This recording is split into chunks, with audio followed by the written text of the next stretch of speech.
Well, I mean, you can make just working on that, because logically, at the end of the day, if you wanted to prove something, you would actually go to it and physically manipulate it and science the shit out of it.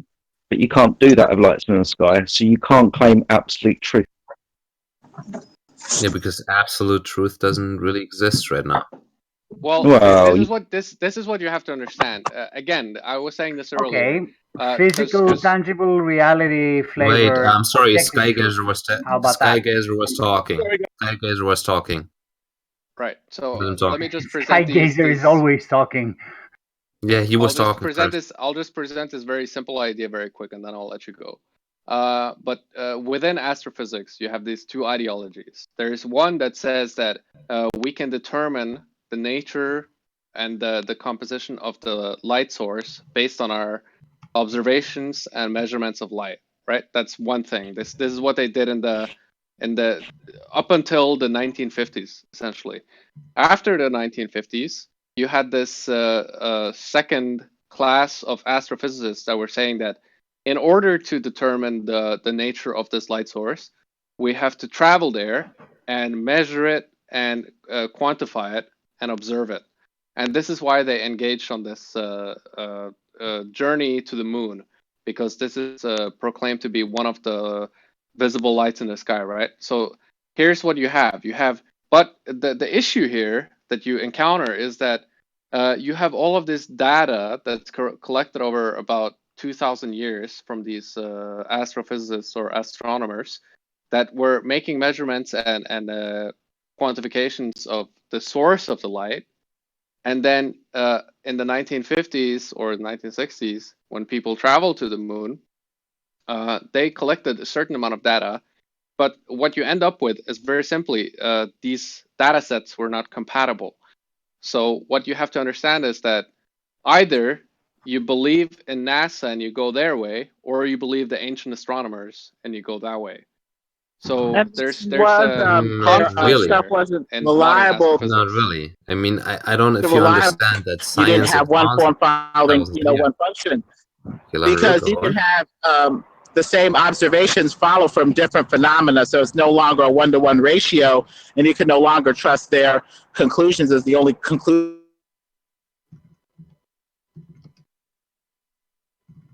What? And make sure that their conclusions were well based, which they appear not to be.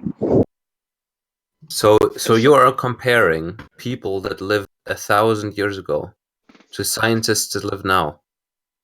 Yeah. So no, this is not what I'm doing. This is what the modern astronomy. Sorry, I'm going to interrupt. Because the question is about the sky. Not much has improved over thousands of years, because all we've been physically able to do is look at it. So they've been able to look at the sky and make predictions, because it works like clockwork and does exactly the same type of thing all the time. Yeah? Yeah. So when you talk about technology in the sky, all we've been able to do is look at it better. I'll give you that. We can look at it better. Yep. That's it. Yeah, that's true. Yeah, we can look at it better. And the thing is, it looks like this was the reason why they didn't want to admit that the ether existed, because they were going to eat crow if the ether existed. The earth was not moving, and some goat herders in the past, with nothing but belief in the scriptures, the ancient knowledge, older of the ancient people, and nothing but their senses got it right, while all these scientists with their interferometers and the Copernicanism got it wrong. They didn't want to eat crow, so in came Einstein with relativity. Well, they basically hired Einstein in order to concoct that theory. But yeah, that's another story. Could you explain what the ether is to me? Because I never really got that. What does it do? Really simple. Really simple. Really simple. Can I try that? Yeah, try it. So take it from me that I'm not really convinced about it, right? So that's why I want to try it. So the ether is the assumed medium in which the waves of electromagnetism propagate into, right? So it's a substance that it's envisioned to be so thin that it's almost substanceless. It's difficult to grasp. Very true. And the thing is, space can't be nothing because logically, nothing can't exist. Either something is something or there's nothing there. So if space exists, it has to be a something. That something's the ether. Yeah, and again, this is provable in a lab. People are able to replicate the concept of a vacuum, and the reality of the situation is that nothing travels through a vacuum, not light, not sound. How do you watch a vacuum? How do you watch an experiment in a vacuum then? If light doesn't travel in a vacuum. Yeah, light. They tried. They tried to send light waves through a vacuum. Right, so I can't watch anything that happens in a vacuum because the light won't travel in a vacuum. So you have you ever Did you see the vacuum? Video. Did you see the vacuum? Dude, did you see the vacuum? No, wait. Have you ever the point that I'm pointing at here is that you can't see light through a vacuum. Have you ever seen a vacuum chamber? The point that I was trying to make is that you can see the vacuum. That implies that light is traveling from the vacuum to your eye. Therefore, a vacuum is a problem conceptually because there's obviously something there, something that the light is traveling through. Otherwise, it would not hit your eye. What is a vacuum? If a vacuum really did exist, there shouldn't be anything there, no space to travel through, no matter, no heat, no nothing. You shouldn't even see it. You should quite literally step into the vacuum, if you could do such a thing, and teleport to your next destination through the vacuum. Aristotle covered this thousands of years ago with the logical implications of a vacuum. So this thing is illogical. You don't even need an experiment to prove or disprove it. All you need is to be willing to follow the principles of logic to figure out that this cannot be unless somebody can show a vacuum, unless there's ether in the vacuum and there's no such thing as a vacuum. When you say Lemon, just to be clear, when you say there's no such thing as a vacuum, what we understand as a vacuum is a container where you've managed to take the gas out, so there's no gas in there. It can't press on the container. It's not even in there. So that's a vacuum as we understand it. But sorry, my robot. You're chopping up a bit. A little bit. Yeah, no worries. Yeah, Jedi, you're kind of chopping up. But people have had vacuums, but they appear to be purified air with nothing but ether left. That's what I would contend. That there's still ether in the vacuum after you've evacuated all that you can. Ether seeps through solid substances in and out of the vacuum. And it appears that we have evidence of this even with neutrinos. Neutrinos pass in and out of solid substances. That alone means that you can't have a vacuum unless you have a way to filter that out too. But there's probably still ether in space. If you have space, you have ether and vice versa. Thank you. So, are you saying that the so-called replicated vacuum containers on Earth that they actually have like an element which is called the ether in them?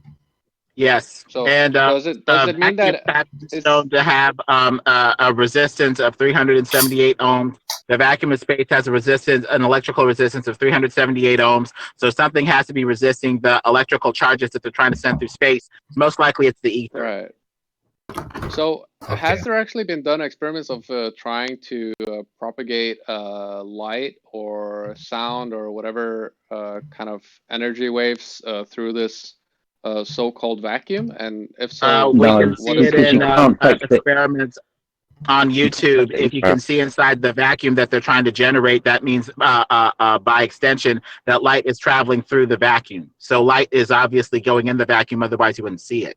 You can only take the gas out. You can't take the ether out. So you can't send light through a non-existent area where there's no gas or ether. So either there or it's not. But you can't physically manipulate to prove that it's there or not, or demonstrate it strictly in this way. Okay, yeah, I was uneducated on this matter, so that's very interesting.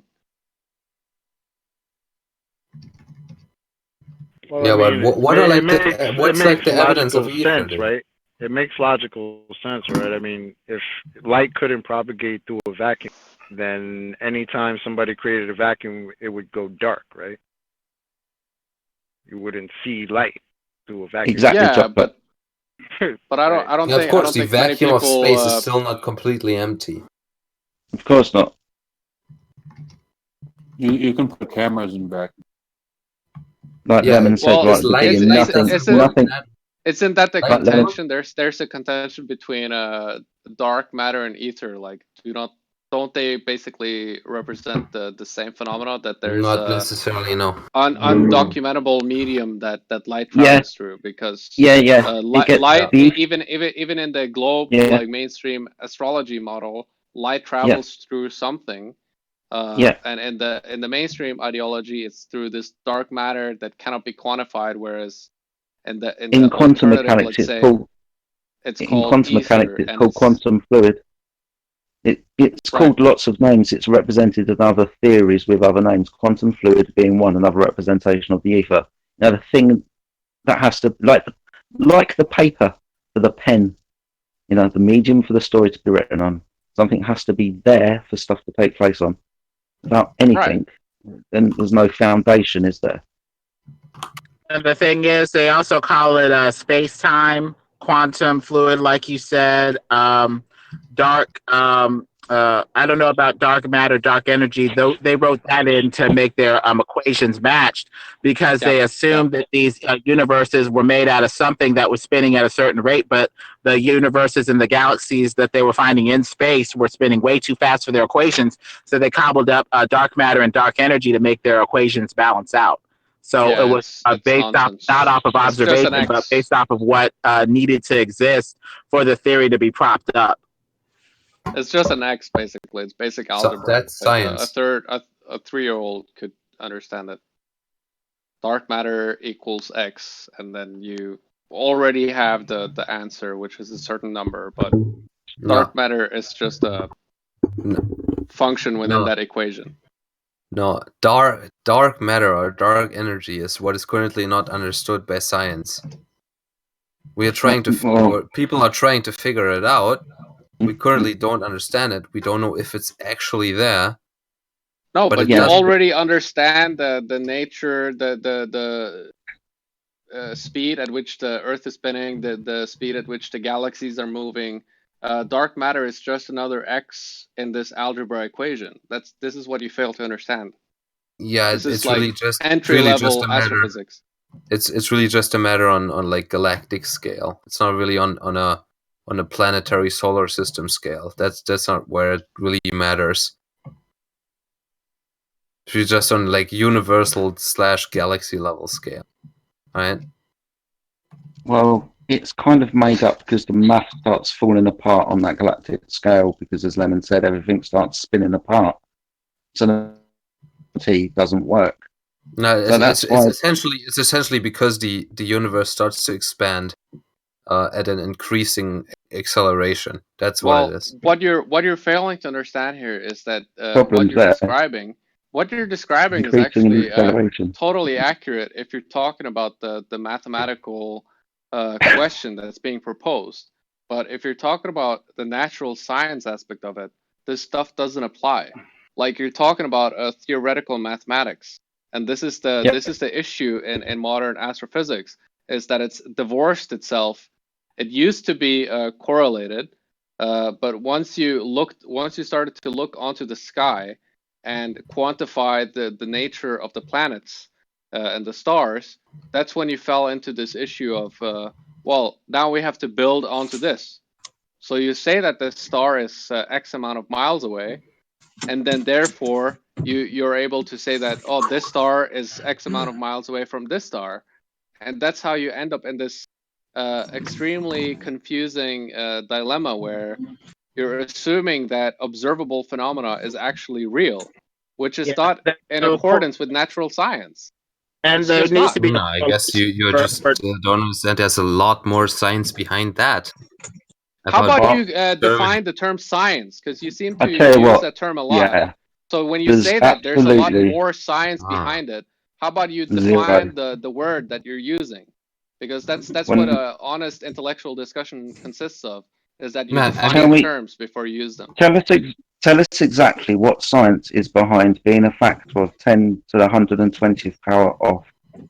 what scientific experimentation and demonstration has proved being that wrong.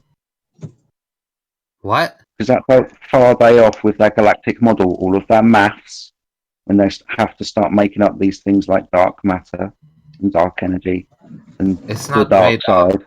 It is made up because it's mathematical. Yeah, so Yeah, where's the scientific experiment that proves it's essentially black a placeholder. dark? If it's mathematical, I guarantee you it's not science. And if it is, it better be based on some kind of scientific experiment when you've gathered some mathematical data from it. And even the ether itself has never been, touched or isolated as far as I know. But if you're going with two things that are unprovable and unseen, and we have to kind of take on faith, you tend to go with the one that tends to be more intuitive and more natural to the mind. Like the ether, transferring these electromagnetic waves flowing in and out of everything, that doesn't war against the mind as much as gravity pulling in on itself, making itself into a ball, making these orbits that we don't see in everyday life. We see them up there, but that's assuming that the same thing up there is happening down here, and we can't go up there to verify it. So yeah, that's the a other problem. thing to mention as well is that electricity, electromagnetism, and magnetism as three separate concepts everyone sees virtually every day. So these aren't strange concepts. Like everyone plugs their laptop in to charge it, plug your phone in. We know what electricity is. We know what magnets are. We use magnets every day. So that there might be some sort of attractive force on the electromagnetic spectrum isn't a reach. It's not a stretch of the logic or of the imagination. However, the fact that just stuff attracts other stuff, completely unproven, completely unprovable, no one sees it, you have to believe that stuff is attracting stuff is the reason why you don't float off. These things you don't experience them every day. And so it's a much further stretch. And also, we don't see a gravity iPhone. We don't see a gravity car. Supposedly, we see gravity rockets in space, but that's removed from the common consumer. Like, do we have any gravity technology that shows that we've controlled this element, on some level? Because we have been researching gravity for a little bit longer than we've been researching electricity. And yet, electricity has made strides that, as far as I can see, gravity is not made in everyone's everyday life. That's a little fishy. Yeah, because gravity doesn't it does improve everyone's life as long as you don't have to believe in it. It's just how it is. But it would have to actually exist to improve well, that's anything. the interesting thing, right? Yeah, it is how it is, but it doesn't mean that just because you observe a certain phenomena, an object is falling at a certain speed, it doesn't mean that you can transpose that onto this is the nature of the Earth, the moon circulating the Earth. Do you understand the logical fallacy that you're engaging in? You're engaging in a fallacy, no, it doesn't matter which is about saying the moon. that it's an issue of causality, and I'm not sure if this is being taught in universities, because I know a lot of people who study astrophysics, they fail to understand the issue of causality. They believe that because we have this observable phenomena, i.e. objects falling at a certain speed, meaning that this is then the reason why the moon circles the Earth. It's because of the same dynamic. And that's assuming causality, which is a logical fallacy. But also, it's really strange. The problem. The problem is that we've got. Okay, go ahead, Chris, so can I just finish? I was going to say, you don't even have the same effect. I mean, when people get an effect and they assume cause, that's bad enough. But now you're asserting that the same cause has two separate effects. It's beyond ridiculous. You got one where they're floating in ellipses, and another one, stuff sticks to other stuff, but the cause is the same. There's no proof for that. That's nonsense. Yeah. And we've gotten to a point where at least a lot of the Globers who come in here, they're very apt to say, well, science doesn't prove anything. Science is not about proving things, right? And even Neil deGrasse Tyson, right, in his last interview with Joe Rogan, right, was trying to explain gravity. And even Joe Rogan picked up on you seem very disturbed, like you seem very agitated talking about this gravity. Well, and what I got from it was Neil deGrasse Tyson. I mean, he even said it a couple of times. People are very concerned with the why, right? They want to know why. They want to know why. Why do people want to know why? Was almost the route that he was going, and it's like, well, we're trying to establish a cause of something. He just wants us to believe it's space-time. That's what it is. We figured it out, and that's it. Right. And that's what you have to know because I'm one of your priests, right? One of your astrophysicists, and that's what it is. Stop using religious things, dude. Come on. Yeah, well, it is kind of funny. Reality. He's literally not belief. Doing that. He's not the one who Choco is not the one who is using religious stuff. It's the whole Ball story that uses religious stuff, right?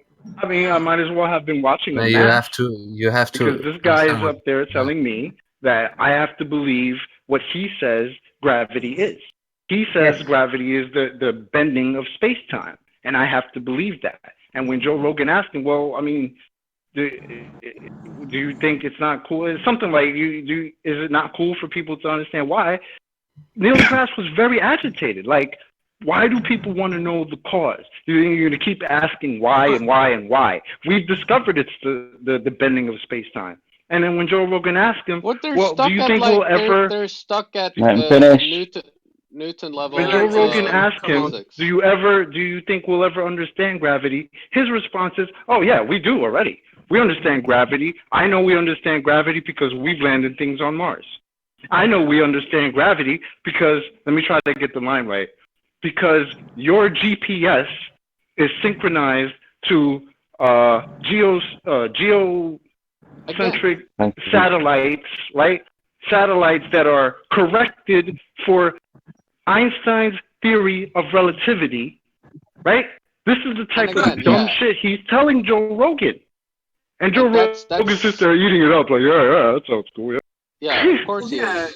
And that's like Joe Rogan. It's like saying that, because there's Minotaurs in World of Warcraft, therefore Minotaurs exist. Exactly. Like, that's essentially what it is. He observed the phenomena, and therefore he assumes that a certain rule exists.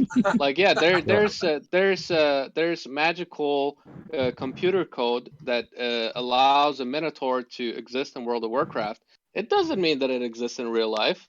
It means that you can visualize it. That's as simple as it is. They visualized the landing of a robot on Mars. They didn't prove that it physically exists. They proved that you can visually portray its reality. That's all it is. You have to understand the difference between visual and three-dimensionally observable, tangible objects. That's the issue here. You're not understanding the fact that there's differentiation between tangible and intangible objects. When we're looking at the moon and stars, these are intangible objects. Unless you introduce NASA and trust NASA. What a lot of people do is that they start to distrust NASA because of all of the proof for it being fraudulent. So then they understand that, we are dealing with tangible, which is the earthly things, and the intangible, which is the things in the sky. And that's why you have to reset your brain for that. That introduces a new problem. Because if you look at things that you think are two-dimensional, like you look on the TV, like you see on the TV, right? Two-dimensional. So none of that does necessarily have to be real. There's nothing that's two-dimensional that exists. Hold on. So two-dimensional is only philosophical in nature. Even an image on your screen is three-dimensional. It must have a depth. There's no such thing as two-dimensional. I understand that. Other than in philosophical. Okay. Fine. Right. Well, I might be using the wrong term. A more accurate terminology here is talking about tangible and intangible. So tangible would be something like the cup in front of me. I can touch it. I can grab it. It's tangible for me. Donald Trump on the screen is intangible. Yeah, I can touch the screen, but ultimately I'm just touching the screen. I'm not touching Donald Trump's face. So that's and again, this goes back to the philosophers of the 1700s, which were actually defining natural sciences. They were separating it between natural sciences deals with the tangible, and mathematics deals with the intangible. This is the predicament that we're in. This is what people are failing to understand. Yeah, real quick, and you're absolutely right. And real quick, I want to go back to the quote because I did write it down because I like remembering funny shit. So yeah, Joe Rogan asked Neil deGrasse, "Do you think we'll ever understand gravity?" Neil's response is, "I think we do. That's why we can land things on Mars. I think we do because your cell phone gets time from GPS satellites that is corrected for Einstein's general theory of relativity because they are in a different gravitational field in orbit than you are at Earth's surface." Right? And I remember distinctly, Joe Rogan looks at him. Let him finish. Joe Rogan looks at him, right? So let He him gives talk. him a look. They laugh right afterward, like it was a big joke. That was the point I was trying to get to. Yeah, it's hilarious to them. But then people will come in here and believe these people. That's why I call them a priest. Wait, right? what did I'm not trying to make. What did he do? I'll read it again. Joe Rogan and Neil deGrasse Tyson were having an interview, right, on Joe Rogan's show, and they got into gravity, right? Now, after he goes into this whole thing of explaining how gravity is this bending of space-time, that, what is it? Space tells matter how to move, and then, I don't even remember. It was not. But anyway, they get into it a little bit. Joe Rogan asked Neil deGrasse Tyson, "Do you think we'll ever understand gravity?" Neil's response is, "I think we do. That's why we can land things on Mars.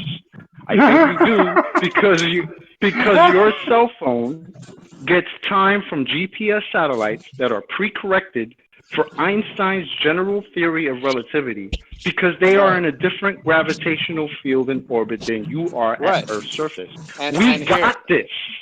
That's literally the line. We got this. Meaning we are the ones telling you what gravity is. We got this. And they both laugh like it's a fucking joke. And here's let me paraphrase this. Like I can state this in a totally parallel dimension. It's like Joe Rogan has the director of Blizzard Entertainment on the show, and so he asks, "Do you ever think we can prove that minotaurs exist?" And the guy says that the Blizzard director says, "Well, I think minotaurs exist because my programmers and my visual artists showed me that they exist." That's what you're dealing with here. That's what you're dealing with here. There are ways to test this to see if this is valid. Do the common people have access to it just in case you're crazy or you're thinking of something that isn't true? Other people can validate what you're saying if assuming they're not crazy themselves and say, "Hey, let's look at space and see what's going on here. Do the common people have access to it? Or is there a $2 million price tag for space tourism?" Do we have any analogs here in real life where you have a pressurized air system next to a vacuum where the air isn't quote unquote sucked from the pressurized system into the vacuum? If not, well, then space is looking much less and less likely. Do we have a vacuum that isn't contained? Do we have a pressurized system that isn't contained? If no one all counts, thinking about it like that, why are we believing in space? We got nice glossy pictures, a couple people that went up there, sure, and a Dark Age Greek Neoplatonic philosophy. Do we have anything else? Right. Well, here's the real interesting part, right? This is where it gets deep, is where you get the population to believe in visual phenomena over tangible phenomena. So now what you have is that you have these independent YouTubers that are recreating SpaceX missions based on the mathematics that are published by SpaceX. And they're able to recreate the exact footage that we saw, like that SpaceX launched, when they're re-landing both those boosters on some platforms. And they're actually like it's like an inverse version of truth, where they're saying that because I can recreate this, now this makes it more true, which in reality, of course, it makes it less true. It's just saying that this independent YouTuber with no budget can recreate the exact same visual phenomena that was presented to, like, I don't know, 10 million live YouTube viewers who accepted it as truth. An independent guy with no budget can create the exact same visual phenomena. So you're living in like an upside down world where people are believing this shit. Do you know what you're saying? Yes, I do. Do you want me to repeat it, or did you not hear it, or am I chopping up, or what's happening? No, that's good. SpaceX has released the exact mathematics of what they were doing. Okay? Oh, Star Wars have released the exact blueprints of the Millennium Falcon. Does that make the Millennium Falcon real? Well, I think we were talking about. Hold on. We were talking about technical manuals the other day, because someone was saying about, well, you know, if something's a lie, then how could it have a technical manual? At which point I presented the technical manual of the USS Enterprise. Right? It's like a 14-page manual. It tells you all about the decks. Lore. It tells you all about the engine. It tells you everything. Right? Lore. Right. Therefore, hold on, can I finish? Therefore, the USS Enterprise not only is real, but must be real, because I presented a technical manual. That's ridiculous. Yep. No, it is. It is, because all you've turned around and says, SpaceX, who you're claiming to be independent, have given us maths. Oh, you've given us ideas and what diagrams and very specific details about the things you would probably expect them to have to do to go to space within their idea of what space is. And this is the problem with being blasé with the logic, saying that we don't have to have, you know, one form follow one function. Our analysis becomes just blasé and say this has a technical manual, therefore this must be true. But there could be a technical manual from something that's real and a technical manual from something that's fake. So form follows function in many ways, and we need to be careful and make sure that we follow the source of the logic right back. Exactly. That's why I wanted to bring up this thing. Like this is the point that I originally wanted to bring up, which is that there are a lot of like logical high IQ people in the world that actually get tricked by this wizardry, because they are very logical and they have a tendency to investigate. Oh, so if this is the case, then what is the nature? Now we want to understand every detail of the components, like this autistic understanding of the world, which a lot of people engage in, which if applied correctly is very helpful to understanding the world. But if you're like, you can be investigating the lore of the Minotaurs in Lord of the Rings or World of Warcraft, and it's so deep, like you can understand their entire historical upbringing, how they came about to be this violent clash of clan that they are today. But it doesn't mean that they're real, and that's the issue. Like if you follow pure logic, if you have no sense of ultimate truth, then you're gonna fall into this trap. Well, I got it. Is a really good example of this. The Warhammer 40,000 universe, right? And I know the entire universe of Naruto and Attack on Titan. I know that there is not real. Like, what the fuck are you talking about? Because it's not being portrayed as real. I'm just going to carry on talking. Yeah, let Crypto finish up. I'm going to start muting people. I'm sorry, guys. I will mute people.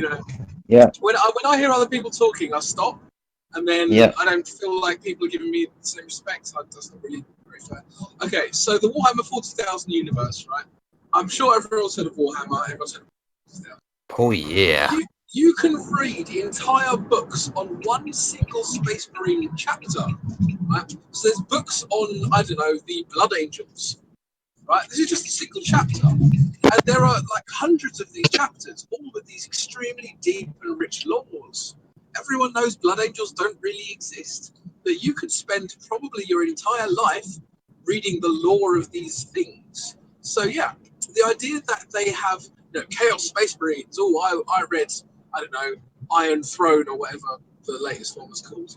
Therefore, Chaos Space Marines exist. It's completely ridiculous. And actually, there's more lore goes into fantasy than into a lot of facts, because often people just want to know the facts. So, okay, what's the curvature of the Earth? Oh, it's age, or whatever. You don't need to write books and books and books on that.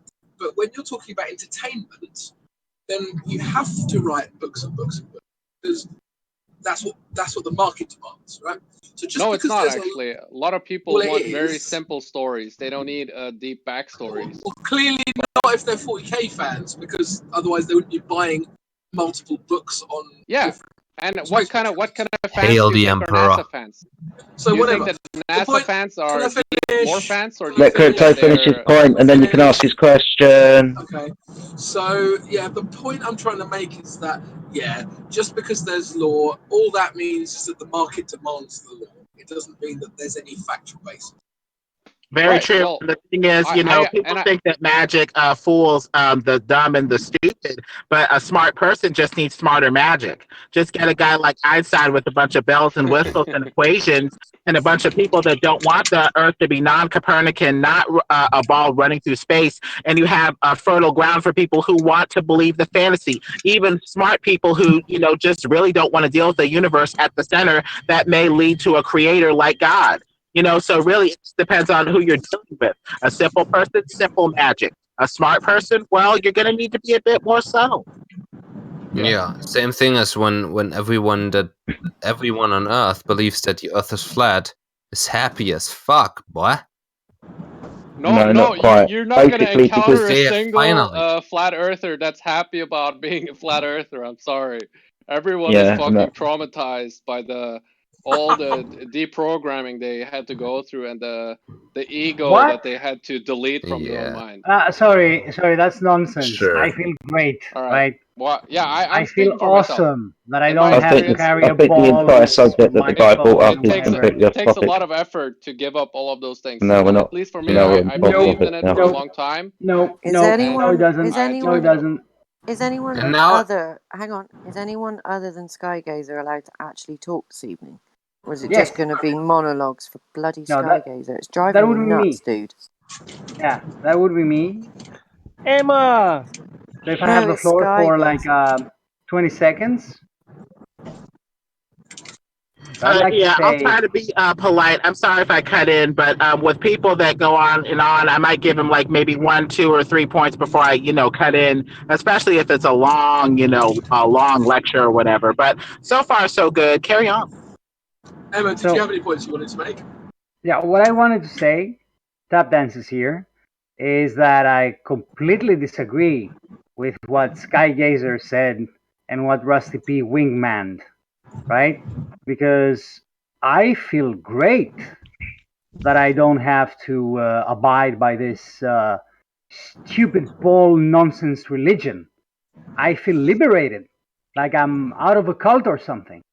I don't worry that. Think it's like right. Shut up! I'm talking. So, I feel very great about that. So, I completely disagree with what Skygazer said. Skygazer doesn't need to butt in and say, right. And I see the world still having mystery, still having places to discover, and I feel much, much safer and secure in knowing that I don't hopelessly float in space on a flimsy ball coated with a thin film of air, held by magic, in collision course with other balls, extinction events, alien invasions, lava disasters, tsunamis, whatever, you name it. It's like on a ball Earth, what couldn't kill you? I mean, it's basically everything can kill you. On a flat Earth, it's the same. So the Earth might open up. No, not at all. The Earth might open up and destroy you because it's just a big rock. There's millions and millions of tons of just lava and magma just bursting to get out of the core to kill you. So the air around is being held very thinly by this magical force.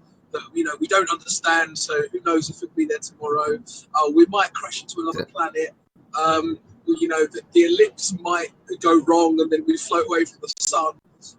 Who fucking knows? There's so many ways to die. An asteroid might hit the Earth and make us all extinct. No, there's thousands of possible. Can I finish? There's thousands of possible ways to die on a globe Earth. Okay. Have you met someone who was affected by a tsunami? Do you have met someone who has been affected by a volcano, by an earthquake, by a hurricane, by a flood, by a drought, by everything like that? Like, what do you think is the difference between the globe Earth model and the flat Earth model in these scenarios? It doesn't fucking matter, apparently. The difference is very subtle but profound. You can touch the ground beneath your feet and think to yourself, there must be a big mountain or a volcano with some lava in it. You see very convincing photos from many different sources about lava, and you see that there's heat underground and hot springs. You can visit hot springs, and it's not too much of a jump to go from the small level to the big level and say there's probably a volcano beneath our feet. With space, not the case. We don't see gravity stuffing the balls down here. We don't see gravity pulling things into orbits down here. We see stuff pulled down, but that's a jump. From stuff pulling down to now pulling to the center, that's a jump, and it's not connected. No, because you don't understand it. That's the simple thing. Dude, I live in Germany. I look at the ground, I touch the ground, I know there's not a fucking volcano beneath me. Because there wasn't ever one in Germany. My dude. Travel to Iceland. You just don't understand what the fuck you're talking about. Oh. So your argument is there isn't a volcano in Germany, therefore you live on No. I'm not living on a fault. Yet. Okay. What does that mean? No, I'm not living on a fault line. What do you mean? Well, neither am I. So what? No, like I don't know what it really means on a flat Earth that volcanoes break out just out of the ground sometimes. And so you don't know what it means, but you're making an assumption about what it means. Is that correct? Or are you asking the people in the chat what does it mean on a flat Earth? No, yeah, I mean, I'm somewhat here to learn about the flat Earth. Okay. Right. So maybe you should phrase your questions more accurately. Like if you're asking how does a volcano work on a flat Earth, I'm sure people will do their best to answer your question. So I guess this was somewhat a reference to the last question that was asked by, I don't know who it was, but in the last discussion we have like I guess it was like 3 minutes ago. But how would a volcano form anywhere on Earth? Like literally anywhere. I don't know. Wait, do you want cause of volcano? Yeah, like a volcanic eruption or a Pressure, fault line. Release, different in temperature, build up over time of things underground that we don't necessarily know what's happening. It seems to be a pressure release, doesn't it? For some reason.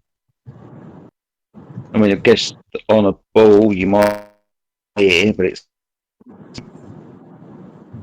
Yeah, it seems to be the only difference is like what you're defining as a source. Like on a globe Earth, you're assuming a molten core at the center of the globe Earth, whereas flat Earth, we're not really sure if there's some lava below there.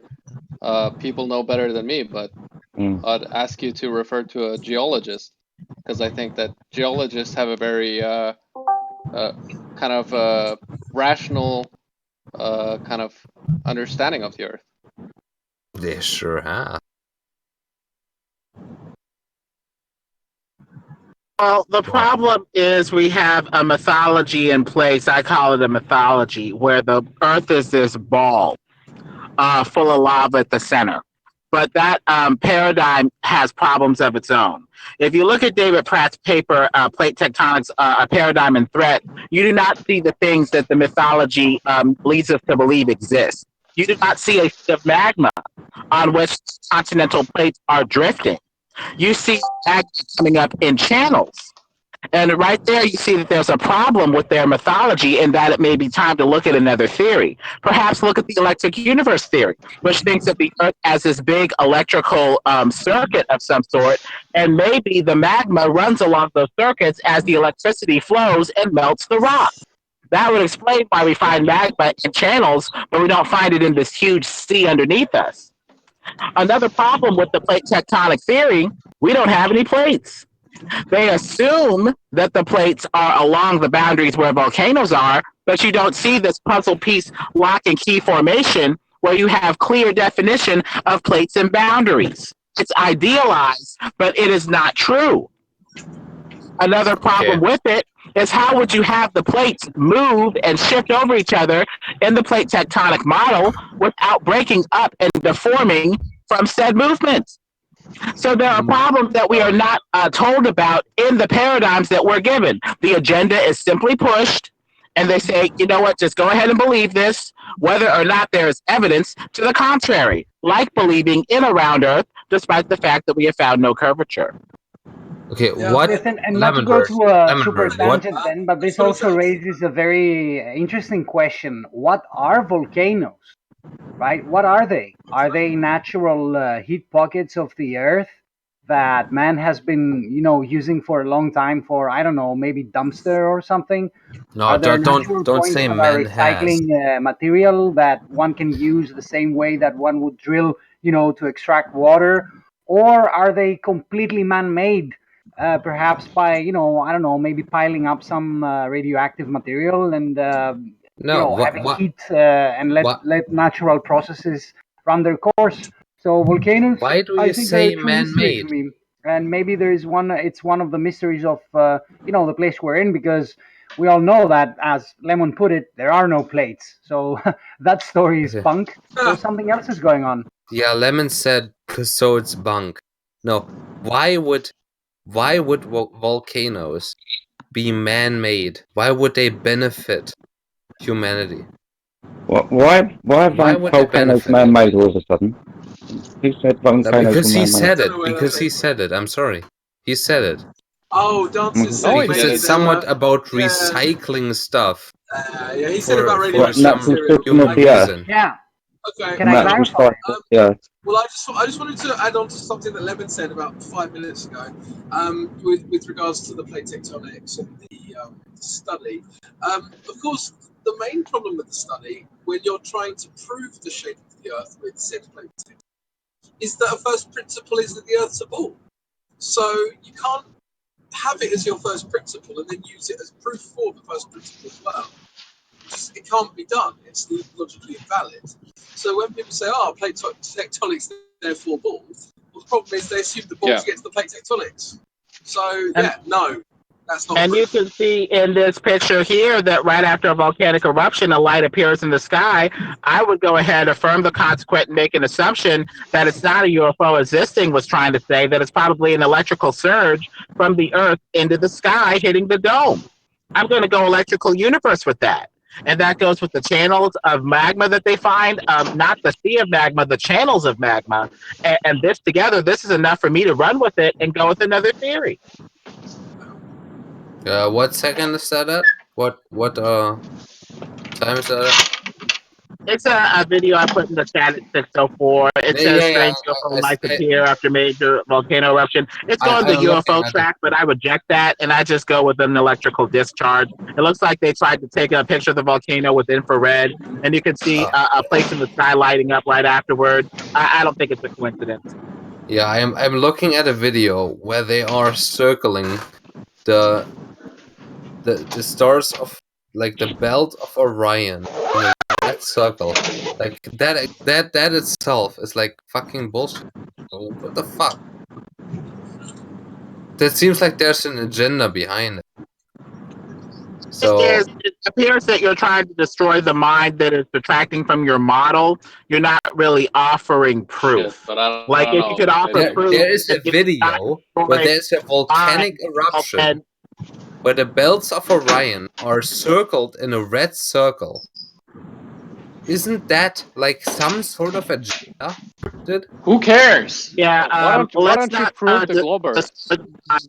Let's give evidence for our model and just leave it at that, because a lot of times with these globe opponents, they try to destroy your mind. They're like, well, you can't think about this without, rejecting something else. And that doesn't necessarily follow. People are using their logic to either support the model or go against the model. Bring evidence for or against the model. We don't need to go to these other places, whether volcanoes exist, whether this other stuff exists. That's not what flat earthers are asking. They're asking evidence of ball curvature. It's a false paradigm. Like, that's what it is. It wasn't like controversial it's to the the point same game that the every single globe earthers has been piece of playing evidence as it for pertains to God Venus knows how many was years. being undermined. Why It was a engage very in the same game that they've been doing? Like, I personally have no interest in it. I don't have any proof in interesting the ultimate model of the flat Earth. All I can say is that the globe Earth is completely because of fraudulent. this. People who question too much is just drummed out of academia. They're like, don't promote this person. We don't like his views. We don't want him in the priesthood. And that's how, after 500 years, you get people marching locked up and not questioning. No, the problem is, Lemonbird, that you are a biblical flat earther. You shouldn't bring everything to discussion because you bring you I don't know, you don't bring anything to discussion. Now, because if you're gonna go ad hom, I can go ad hom too, but it's gonna take the discussion in another direction. If you're gonna talk about me psychologically, I've heard your discussions before. You have proof for curvature. Yeah.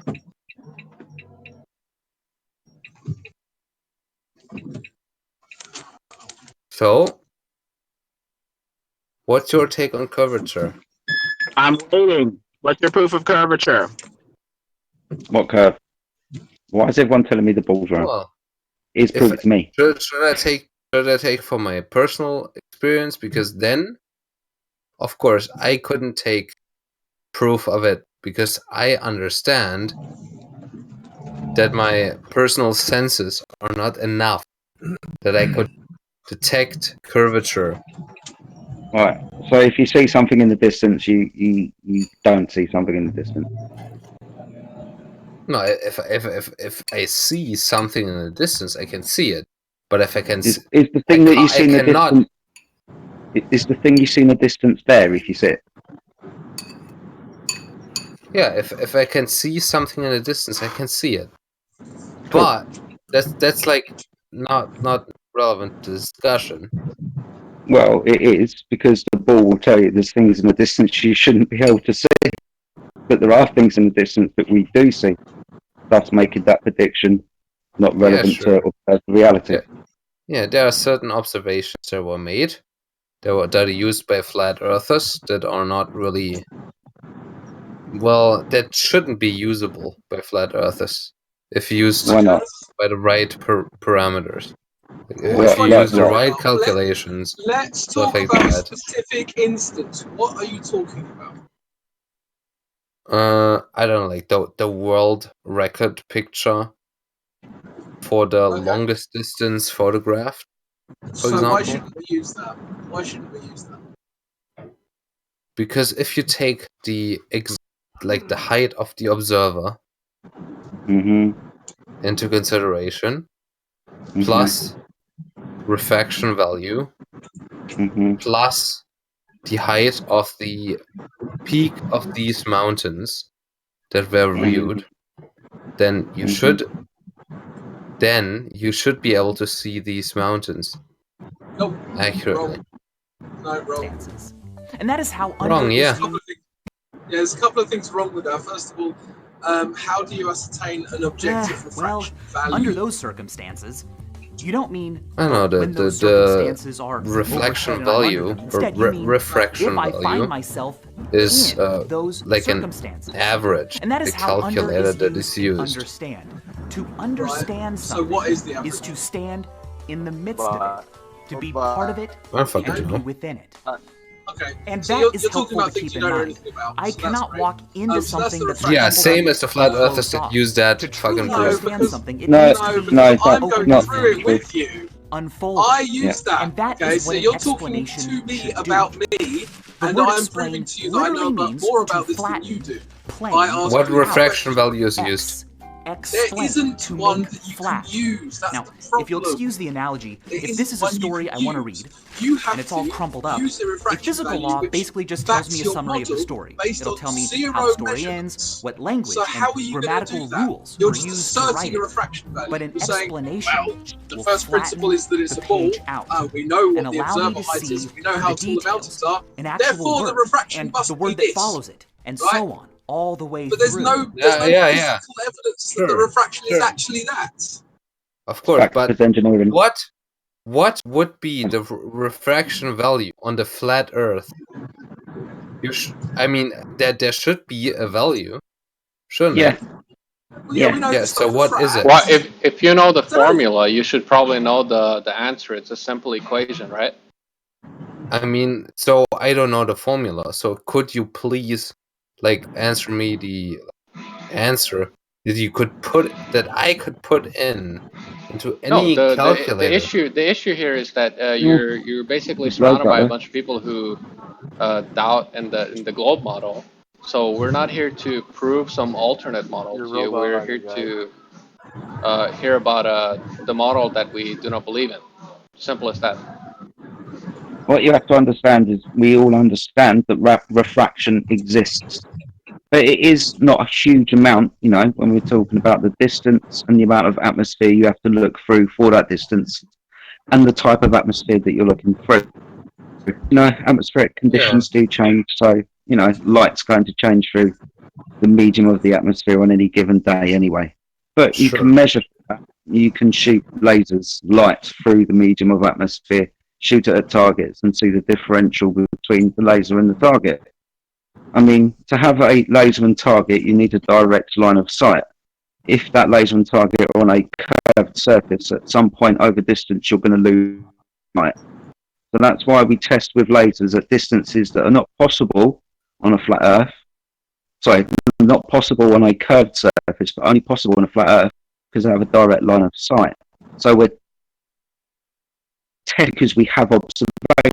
So scientifically something, and now we're going to measure it.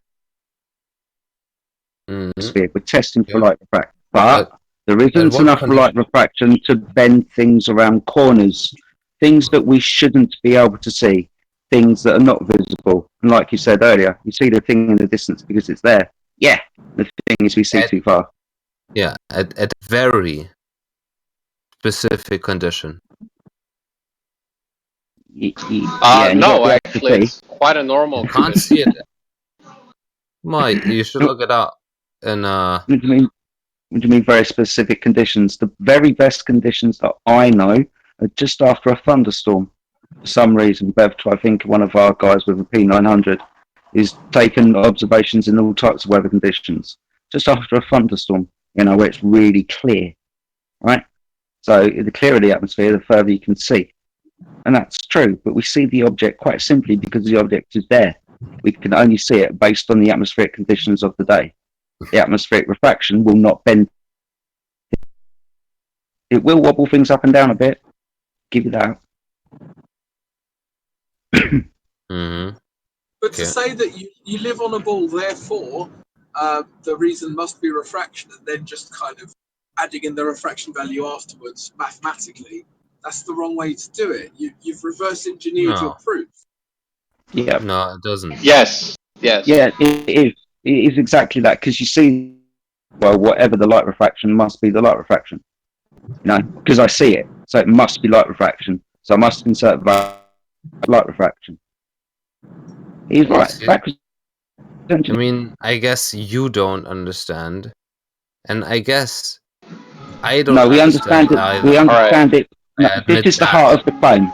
This is the heart of the claim. We understand that you can plug maths into formulas based on refraction values. Because the refraction values are so steep, you can't demonstrate those ones. The ones that are looming things up either from beyond the curvature of the Earth or bending laser light around the curvature of the Earth. Those two things related. Our claim is simple. We see the things in the distance, then we hit it with a direct line of sight laser. Yo, when did this channel become like a Globy converter channel? I thought this was like supposed to be about, you know, flat earther gaining more knowledge and understanding the deeper things, but here we are debating these semantics and basics of it all. It's kind of sad. It's not just one thing. So let me understand. Is this a flat Earth conversion channel?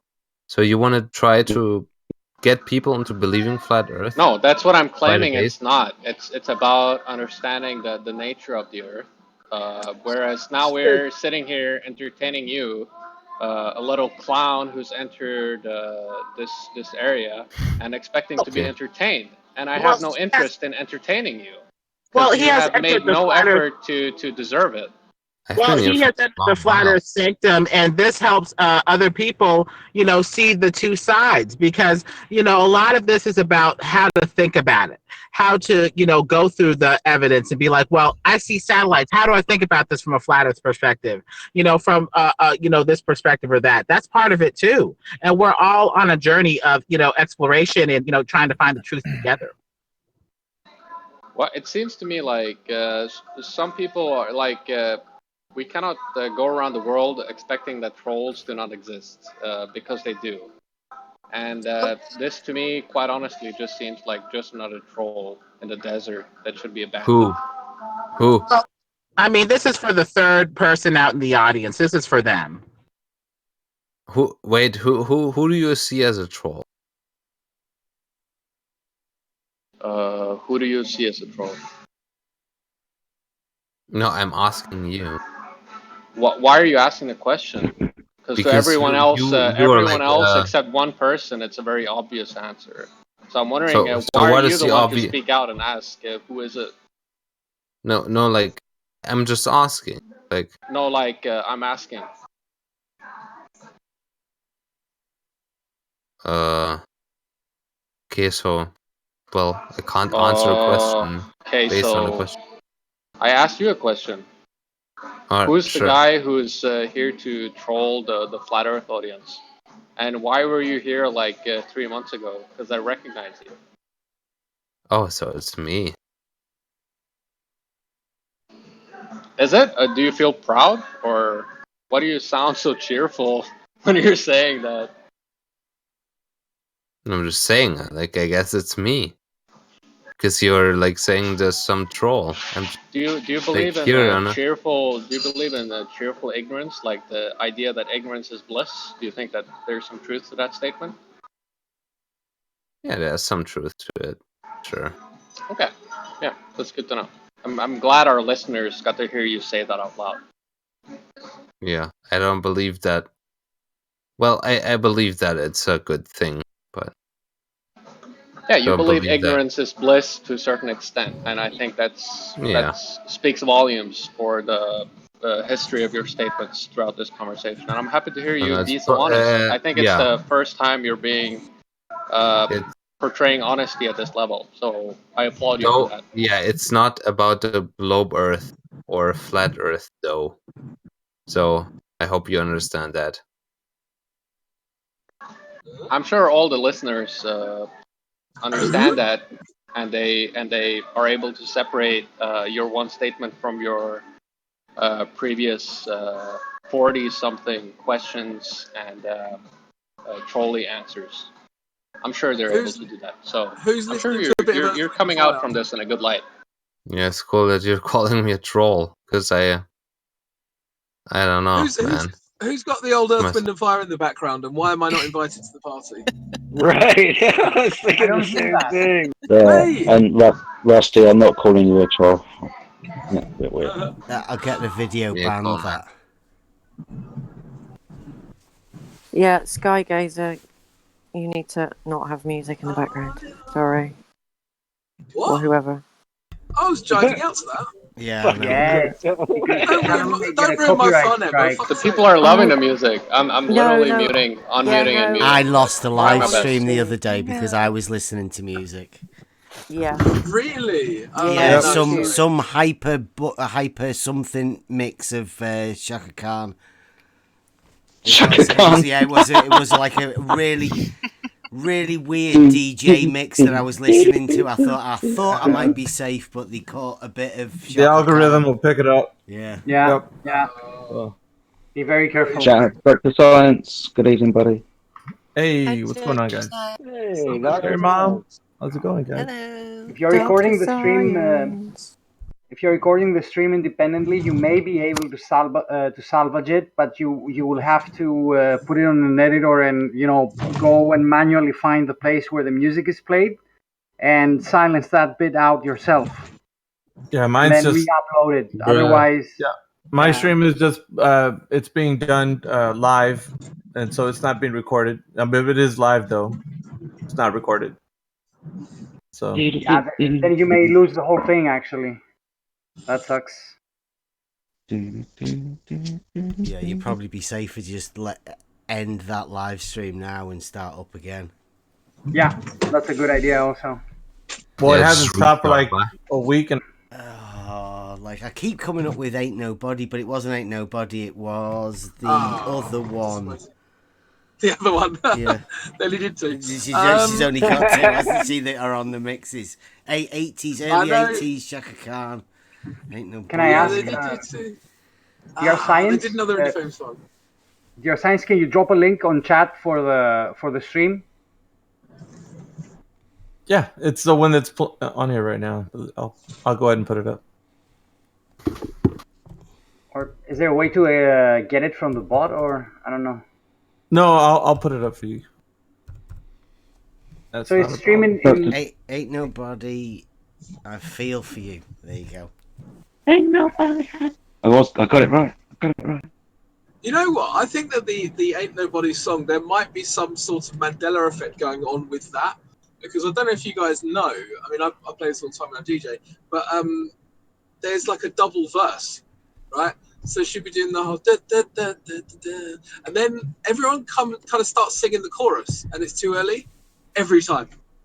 Really? So yeah, it's weird. And I'm just like, no, it's not this one, it's the next one. And then people look at me like I'm playing the long version. Are you talking vinyl, or are you digital?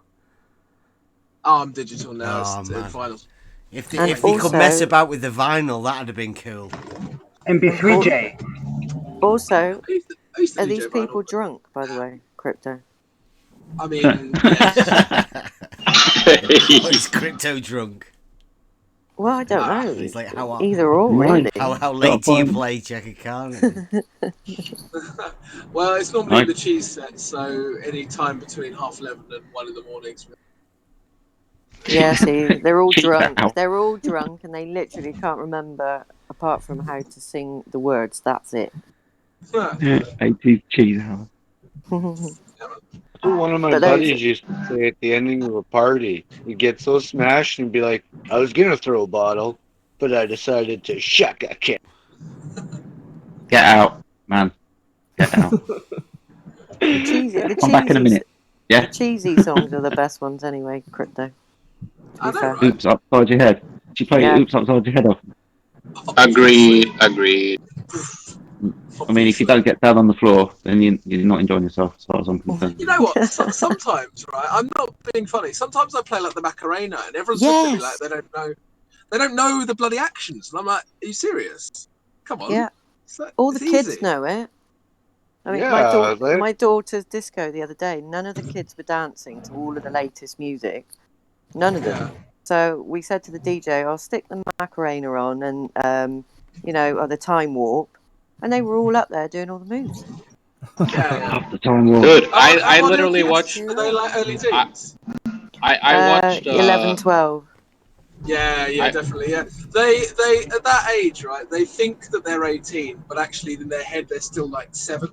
So you have to kind of appease them with a bit of like cool modern music, like 3 or 4, and then they realise they don't actually really like it, and then you go to all the cheesy stuff. But if you go straight to the cheesy stuff, they're like, "Oh, this is lame. Why are you playing this?" And so you have to kind of break them in with some cool music and make them realise they don't really like it, and then you go all the cheesy stuff. Yeah, no, totally agree. Totally agree. That's true. That's the way that Pennywise did. He didn't just, spring the horror on them. He bring them in with like a balloon or something like that. Then, gotcha. Gotta, reel them in a little. Are you saying I'm like Pennywise? Oh, I have a trick. That shit was part of school, man. I remember like grade 6 to grade 8, there's this thing all across my school district called Celebration of Dance. And they literally make kids go to the fairgrounds and dance to all these songs all fucking day long on camera. Really? Do they shoot bullets under their feet and make them dance as well? That's awful, man. No. They give lots of food, though. But I mean, there's thousands and thousands of kids in this freaking field just dancing to these songs, and you have to participate. You're not allowed to not. Oh my god. That's a bit weird. Yeah, like literally, I've tried several times getting out of it just to not go, and then no, you have to go. It's mandatory. If you don't go, you fail. Canada has a lot of strange things, don't they? Yeah, I don't like the way they teach. They do. I mean, like literally, I'm 26, and I just watched Lethal Weapon today for the first time, and I was like, "Holy fuck, this is like the best movie I've ever seen." And I'm not even kidding. And it's like what, October, and that's a Christmas movie allegedly, but it's so good, man. And I couldn't really put my finger on it, but it's just a different kind of movie. It's like, seems like culture was so different back then. It was. Well, yeah, in the 80s, they weren't pushing. I mean, they weren't pushing political agendas in everything. They weren't. They were just trying to make good movies. That was all that mattered. It's like, this is a good movie. Oh, it stars 2 white dudes. That's fine, right? It's fine. It's a good movie. Doesn't matter who it stars. Lethal Weapon is like that's what I was thinking, because it's like I have a very keen eye for like the political bullshit, and I was like, okay, I think that this is like a very good movie, so I'm gonna be super on edge to find where the political stuff is. And it seemed to me like the political stuff was so kind of minor compared to what it is today, because I think in Lethal Weapon, what it is about is like all the 80s man. They're literally talking about, like, the first scene is about the 80s man. And the 80s man is a guy who can show emotion in front of the woman. So it is a little bit about like lowering masculinity and that kind of thing, but it's at such a low level compared to what it is today. So that's why it feels like such a good movie. It's just like you're allowing masculinity to blossom and kind of like go all in, whereas today it's like masculinity is like, I don't know, I don't even want to say the words, it's so disgusting. It's like just on another level, whereas Lethal Weapon is like being an 80s man is like, you're allowed to cry over the fact that your wife killed herself in front of your face to your police partner, and that's considered like being an emotional person. Where's this going now? Because we were on Mandela Effect for a bit. That was good, but we're well off the rail. Flat Earth again. It was a very tenuous Mandela Effect, though. It was more of a, chatting absolute shit about Chaka Khan. I was trying to give as much credit as I could there. Cheers, man. Did Derpy Panda, who people will now see is called 8 inches per mile capitals squared, did he ever admit that it's actually squared, or did he stick with? No, he ran away. I think he ran away crying because somebody changed his name.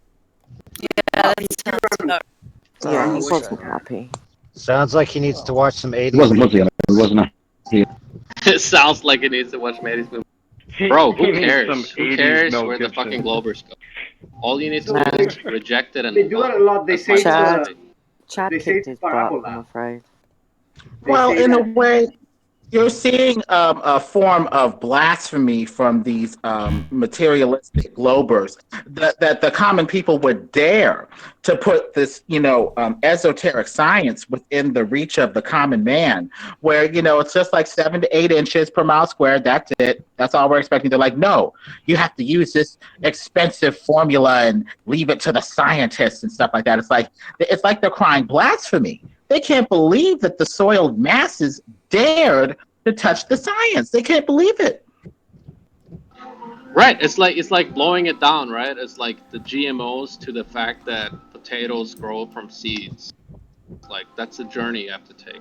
And once you understand the real life of it, it's hard to deny it.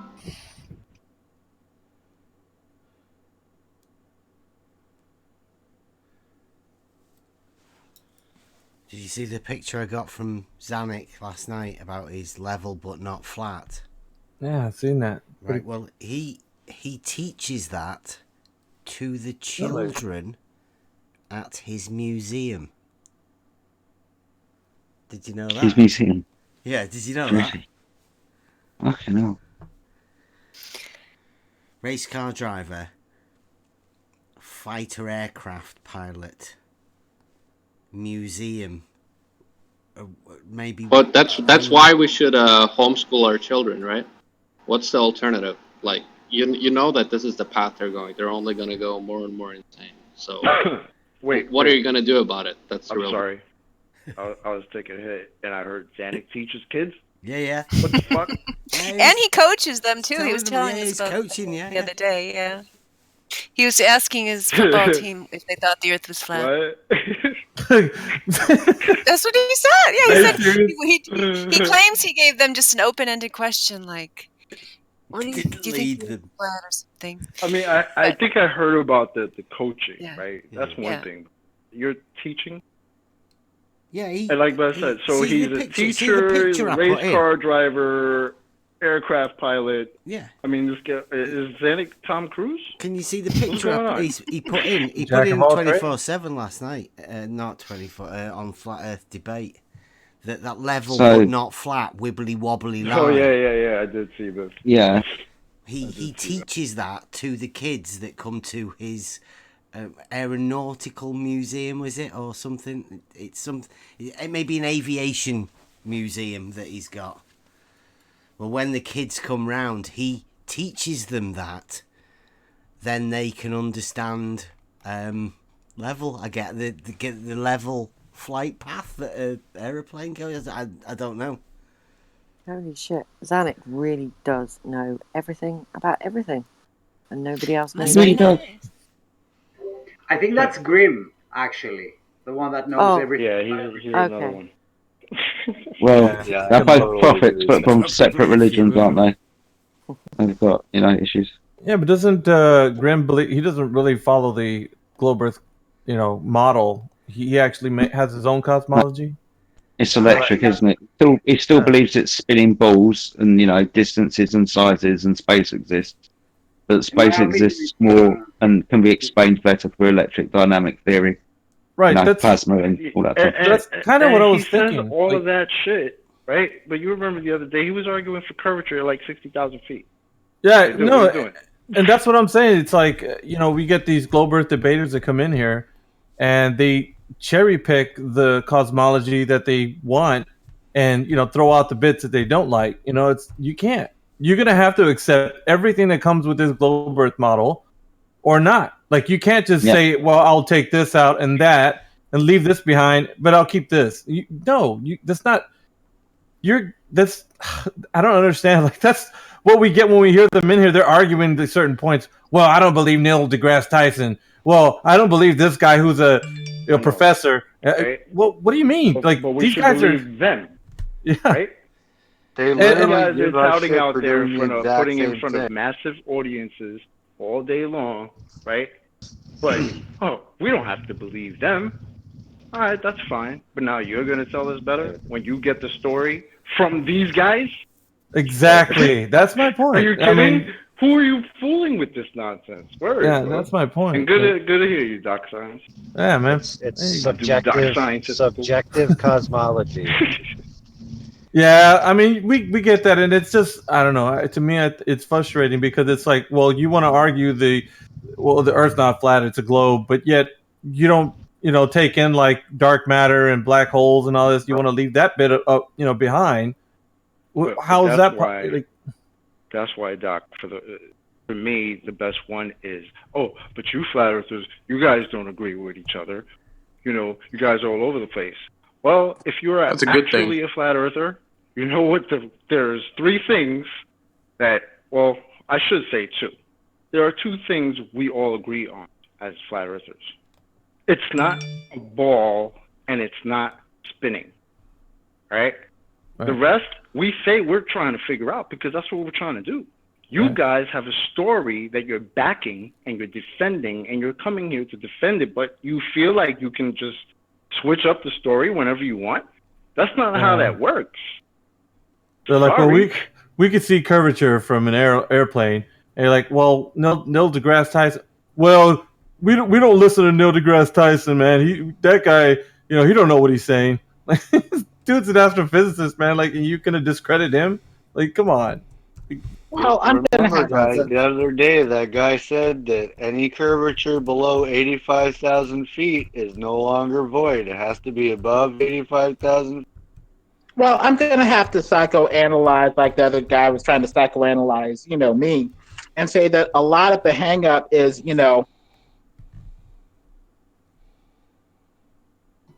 Breaking up, Lemon. No audio. Yeah, Lemon, you just cut out completely, buddy. Wait. Can you hear me now?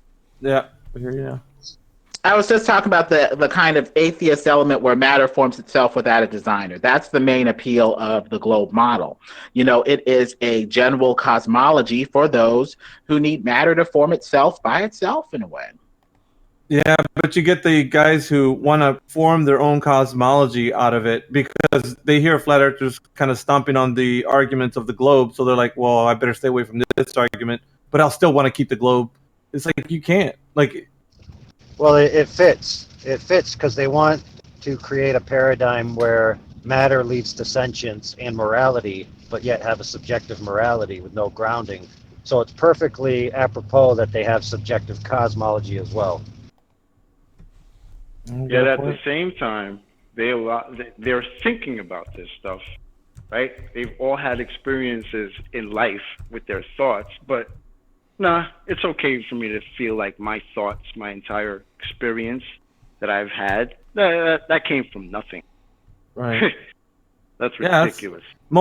That's why most of the time when I hear them speaking in here, guys, I gotta stop them. Like, why are you going that way? You can't pick and choose the cosmology of the globe Earth. You're gonna have to stick to the whole thing. Everything that they proclaim is what you're gonna have to, either you like it or not, gonna have to go with, because this is the model that you chose to believe in. I mean, this, you get you have to hold them to that, because if not, they're just gonna continue to,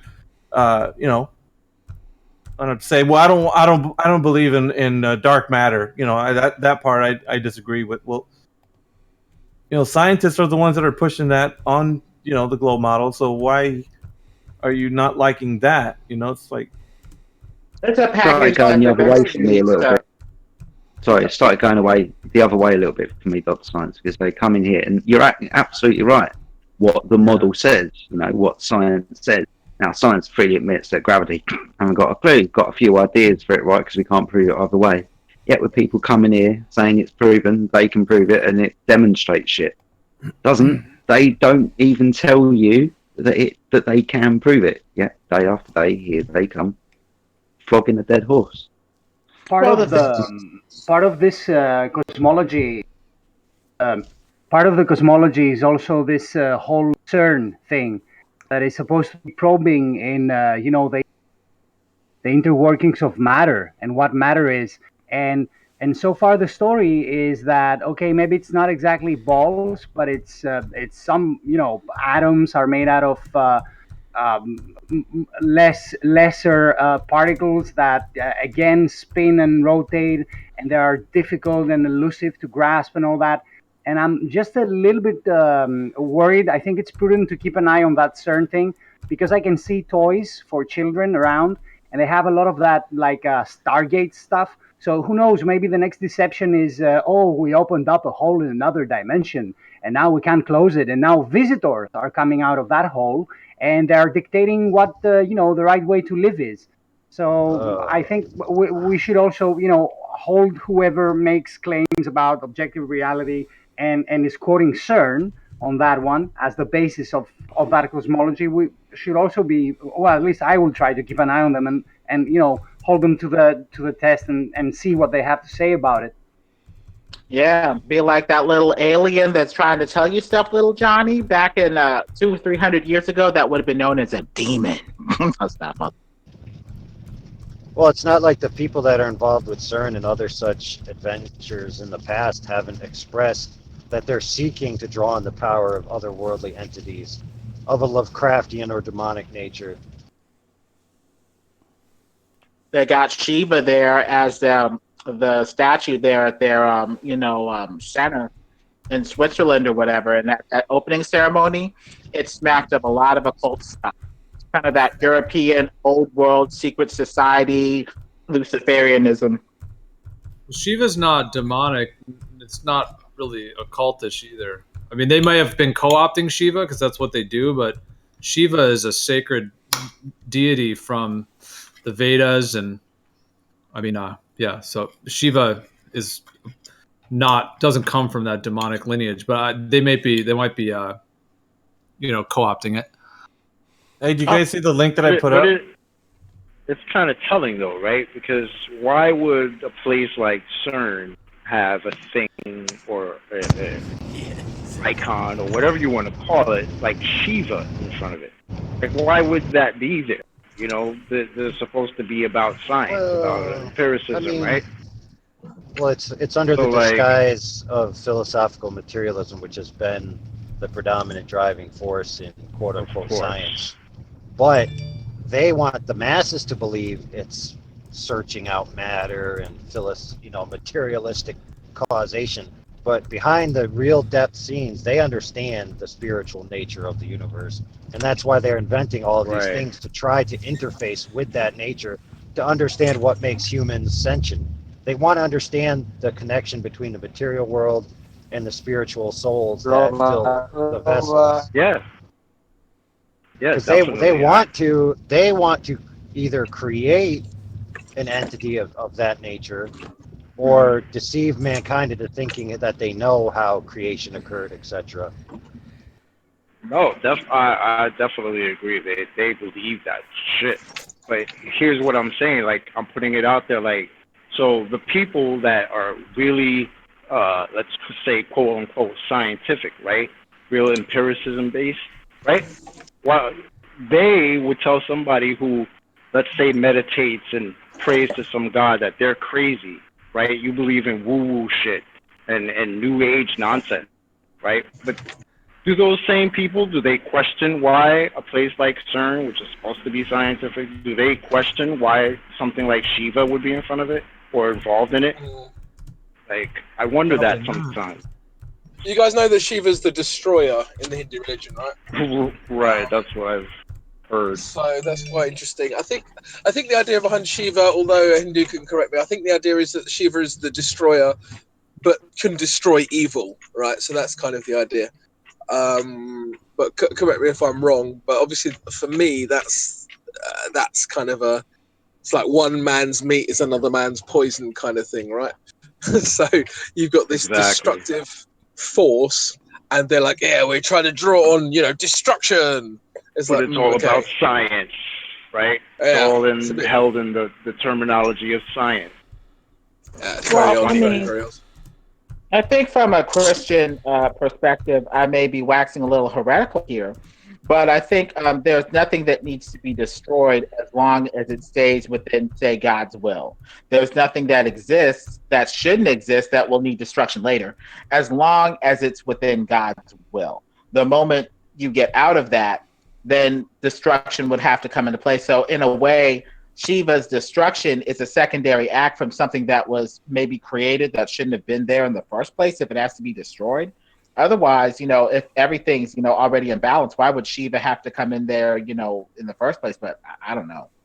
Well, there are people that have had really powerful experiences with Shiva where they've been like in an extremely activated mystical state of consciousness where Shiva sort of was the last blow that basically purged like their depression from their system. Like the deity Shiva literally came in their vision and crushed them. And when it crushed them, it removed the depression and the symptoms that they had in their life. So in that case, there is unpleasant things like psychological things like that. And so on that level, the creator did create depression, but also created the destroyer to, purge it or to remove it.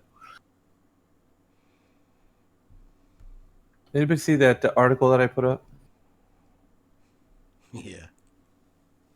I mean, that's the kind of science that they're pushing on the the masses. And I mean, you take that for what you will. Did you see the satellite that went up? Did you watch any of that? Anyone? Icon. I didn't see it. Did you not? They've sent a satellite up to study that area of space where Earth weather meets space weather. Oh, space weather. Okay. Yeah. And they did it. They did like an hour 15.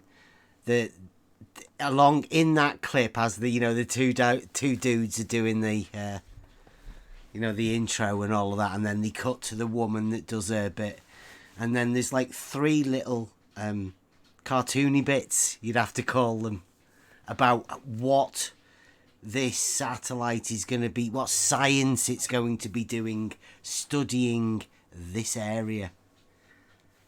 How many times do you reckon they said gravity? A bunch. Oh, I know the answer to this one. I'll be quiet. No, I think it's the one that you told me about. Yeah. I think I know where this is going. It's going to a word. Yeah. None. I wish it was Trivia Tuesday. I'd get a point for this. Yeah. They didn't mention gravity once. They did, however, mention. I forgot what was the word. Nominal. Nominal. Yes. Oh, come on! It's always nominal, bro. Right, but you know what? Nominal, man. It's always about the nominal. What is nominal? Barely an inconvenience. What is nominal? Yeah, but chocolate. Yeah. What's nominal? A unicorn. I've never actually looked it up to know the actual definition, but it always seems like it means like everything is good. Everything is good. They always say it. Yeah. It basically means named but fake, like a unicorn is a nominal, fictitious creature, kind of. Like you just kind of name it, but there's no real... there's no real substance behind it. It's just like it's not really kind of like the US dollar? Yeah, it's like the nominal Brotherhood of Man or the nominal collective under only. Yeah. Or like, I think there's a fictional or theoretical or something. But they made the whole point. You have to watch the video because they made a point of saying that NASA's version of nominal, like it was obvious that nominal was the word that they wanted to put in your brain, and you were meant to not Google it. They always do.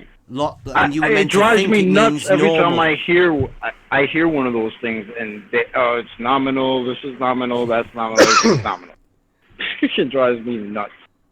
So yeah, it's kind of funny that I've never looked it up, and the first thing I see is existing in name only, of role or status, and then the second one is very small, far below the real value or cost. Yeah, like there's nothing that thinks that you would equivocate with the NASA version of the meaning of the word. But they made point to say that NASA means at NASA nominal means normal. So they were making the whole point of changing the meaning of the word, but only for NASA. It's so they can lie nominal at your exists face. only in name. Yeah. Thank you, Bev. Something nominal. Well, that phrase hit the pop culture from Spock back in the old Star Trek original. Kirk would ask him about the systems on the Enterprise, and he would be like, "All systems nominal, Captain." Okay. I wasn't a big Trekkie, though. Playing the word for a while. Right, and that's where it got ingrained, I believe, in a lot of people's minds. That's as where a being lot of it is Star fine. Trek. Is the Is Star Trek? It's everything. Yeah. I didn't watch Star Trek, so I was never a big Star Trek fan. I didn't like that back with that new interpretation of it just existing in name only, that makes perfect sense. Because yes, Captain, we are in a fantasy vessel on a fantasy TV show, and nothing is real. You should see my face when I read the definition. Like, what? Wait a minute. Well, I was sat there watching. I don't know. It's because I'm off so the it makes fluoride. sense. It does make sense that they would have to change so the definition. you gotta see it. It's like a lot of these things are about definitions as if they somehow create reality, like level curve or gravity. You know, where they're trying to get you to concede to the word as things go down, and then all of a sudden they shove a different connotation in there of omnidirectional attraction.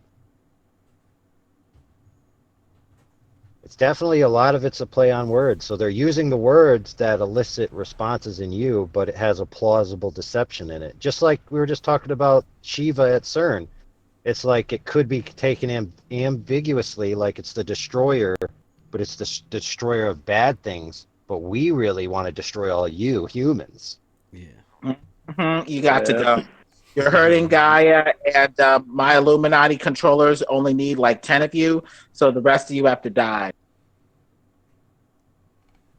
Y'all need to go out and pick, I think, 10 people that need to die in your place for the New World Order. Thank you.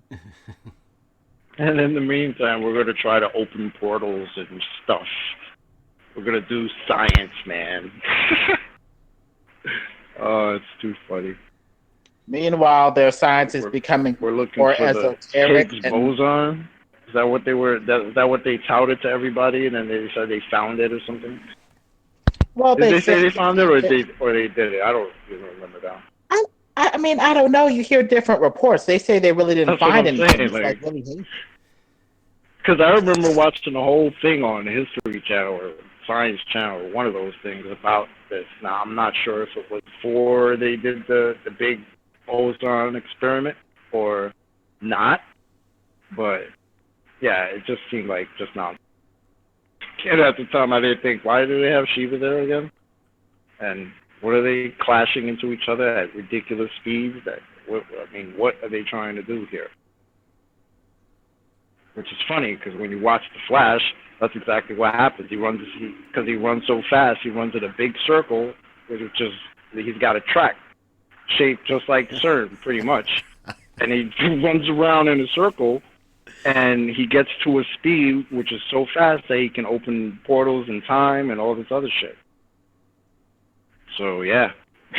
it reminds me of it every time I watch it. Well, this is why I got back to your first principles. Like when we talk about stuff in the physical world, it has length, width, depth, and it can interact with other physical things. It's like light coming from like. Physical can interact with physical. But where do you interact with time? Time just goes forward. I've never seen anybody go forward or backwards through time at all. It doesn't really have a physical component. It's a concept in a man's mind. Exactly. Concept. Thanks.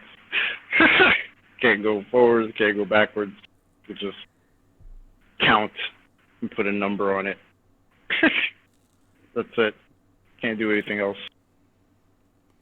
We're devolving into mysticism with this science.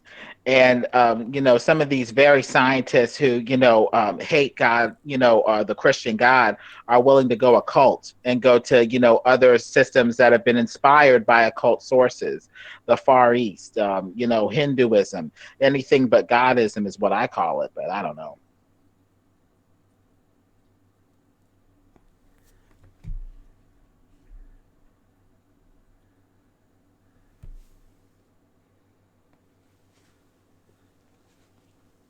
I think they've lost all creativity. think they've completely lost all creativity, and they just have to renew all of the stuff that they know. Well, I talked to somebody about how the Big Bang cosmology is rooted in the Kabbalah, another, religious, tradition. And it's like they didn't even care. Yeah, it's like they didn't even care. It's like, I'm like, hey, you guys are talking about no religion and science. There's a religion at the heart of some of this very science. Do you care or not? And it's like they didn't care as long as it wasn't, the Christian God. And I'm like, you know what? There's something going on here. We need to get to the bottom of this, because this is getting really hypocritical and really crazy.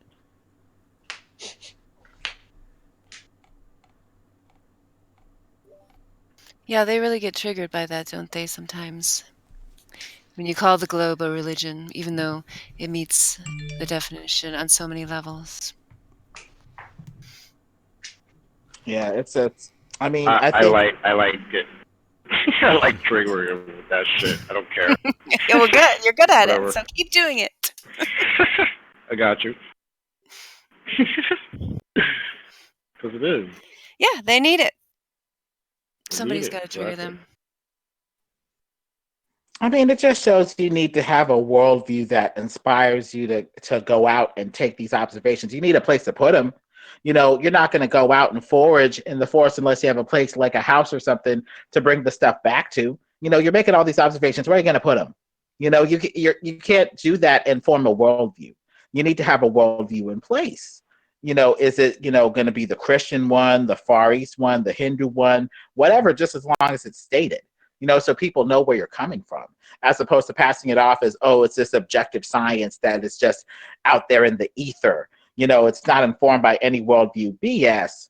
You got to be honest about where your ideas are coming from and where you're bringing your ideas back to. Yeah, and their whole mindset of the so-called settled science, I mean, that's like the opposite of what science should be. Science is not settled, just like we were talking about earlier. If you don't know exactly what the model is for the flat Earth, that's a very honest scientific position. It's not settled. And science is never settled by its very nature. There's no end. Yeah. That's true. And that's why you have to have a foundation. Otherwise, you'll just search endlessly and never put anything together.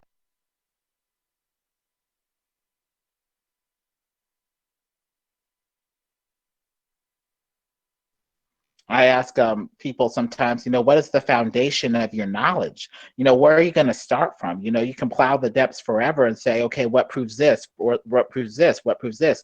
But after a while, you have to stop. It's better to just go, I'm going to start from this foundation and build up, as opposed to plowing the depths into the abyss endlessly. Right. And that's what probably intuitively upsets some of these viewers, because they know the foundation of so much of this space stuff is just very flawed and weak, and that's why they don't want to explore it. It's why every time you try to get to the foundation, they keep going back up to some tiny little piece of minutia or some tiny little nitpicking detail. They definitely don't want you to get down to that foundation. Yeah. The abyss may have no bottom. You may search forever. It's best to just start from a foundation and just build the tree upward. And that's scary for people, yeah, to have to start over. People don't want to start over. Feel like they put too much effort in. And yet, that's a silly idea, because whatever effort you put into life, even if you were mistaken, you gained a lot of skills, it's, you can start over. It's not a big deal.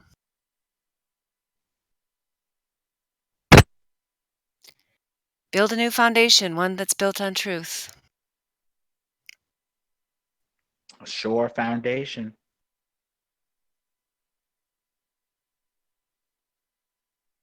Destroy the house of cards. And, in many ways, we're already making certain assumptions. We already take it on faith that logic and reason exist. Can we prove that logic and reason exist? No, we cannot. You just have to accept them. Even if you are going to try to prove or disprove. To prove that logic and reason do or do not exist. You have a paradox. So you might as well make a choice. Either you're going to accept it or reject it, and then just start from there. Well, logic and reason are faculties of the mind that are self-evident. Yeah. They're tangibly usable without being taught. And the thing is, I tell people, it's a scientific principle that like comes from like. Apples come from apples, jaguars come from jaguars, humans come from humans, and knowledge comes from knowledge. But they forget about that, and it's like they're not even being consistent. They're like, this can come from nothing, but that's not scientific. We don't work based off of those principles. It's like they don't care. And, at that point, I see that there is an agenda, to really push God out. That's the only thing that explains it. It's not logical. It's not consistent. That's an agenda. That's whim.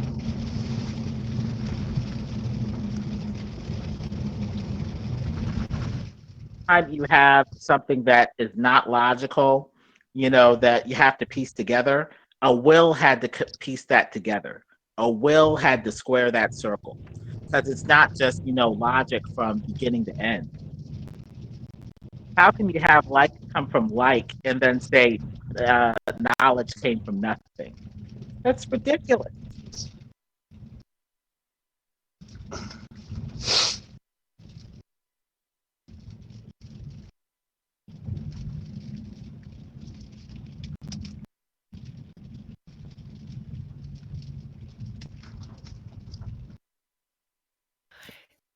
Yes, something can't come from nothing. I mean, I'd love to see evidence of that happening in nature.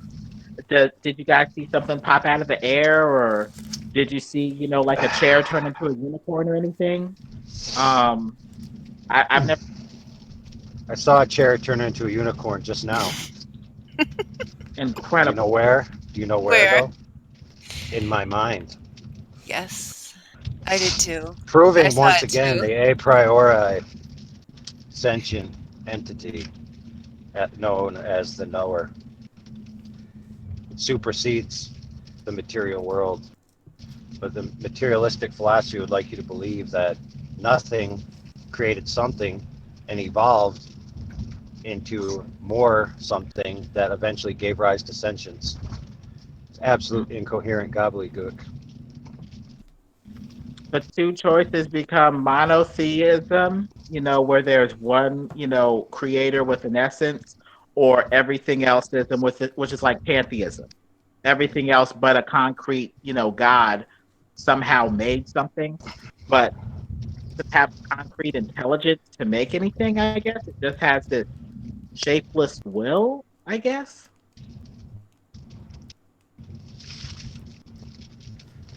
My lad came out of school today and said, in religion today we had to think of reasons why God doesn't exist. Wow. What? Yep. Listen. If God doesn't exist and you are thinking, then you are God. Yeah. Well, I had to sort of explain to him the DNA sort of thing, and the fact that stuff doesn't come from nothing. But you like it, yeah. That was his lesson in religion. These liberal atheists aren't even hiding their colors anymore. No. They have infiltrated academia, and they may pay lip service to the Western Christian God, but in their heart, it's like they're thinking of something else.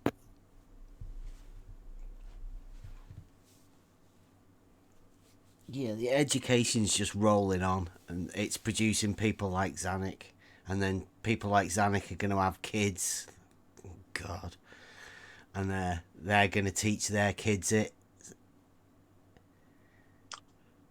God. Oh.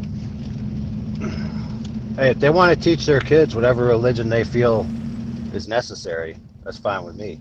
The problem is when they start telling me that I have to send my kid to a public school and be forced to learn their religion. That religion being philosophical materialism and scientism. Yeah. Yeah, that's a good point. Because several times today people brought up how like I know in other states they have a lot stricter laws with, but I guess in other countries like they're not even allowed to do it. And gosh, it made me really glad that I live here. We have like no restrictions at all. But then I was thinking, gosh, if I lived in one of those other states or countries, yeah, I'd totally be.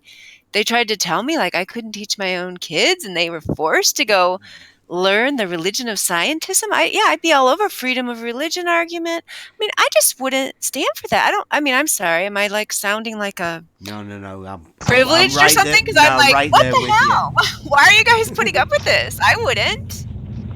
I don't know. Well, you're actually coming at it from the wrong point of view.